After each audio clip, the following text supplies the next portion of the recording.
Ce carnet de campagne, nous avons choisi de l'écrire à Lomézé. C'est là que nous avons rencontré 4 des candidats à ce scrutin. Des femmes et des hommes engagés pour leur commune. Des élus de terrain qui briguent une place au Palais Bourbon. À chacun, nous avons demandé quelle serait leur idée forte s'ils sont désignés. Repenser en fait toute la fiscalité pour donner plus de pouvoir aux collectivités mais aussi aux habitants. Aujourd'hui, ce dont nous avons besoin, ce sont des services publics et de l'investissement public. Être un homme de terrain pour labourer ce terrain et pour apporter des solutions aux problèmes de nos élus locaux, c'est-à-dire indirectement de nos concitoyens. Être l'actrice justement des transformations qui se mettent en place et dont nos territoires ont besoin. Et je veux être une élue de terrain. Mon idée forte, c'est tous ensemble.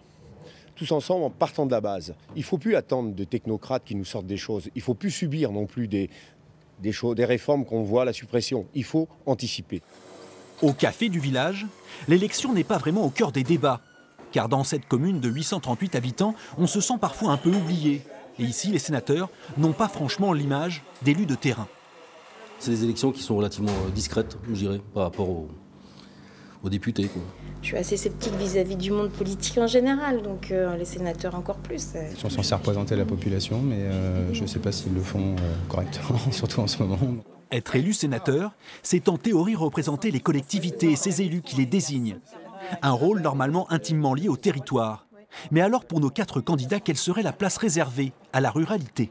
Et la ruralité, il ne faut pas simplement se dire que c'est en défaut, il faut être force de proposition. C'est ce que j'estime aujourd'hui que le sénateur doit faire, être force de proposition. Nous souhaitons que la ruralité soit au cœur des territoires, mais avec les communautés urbaines.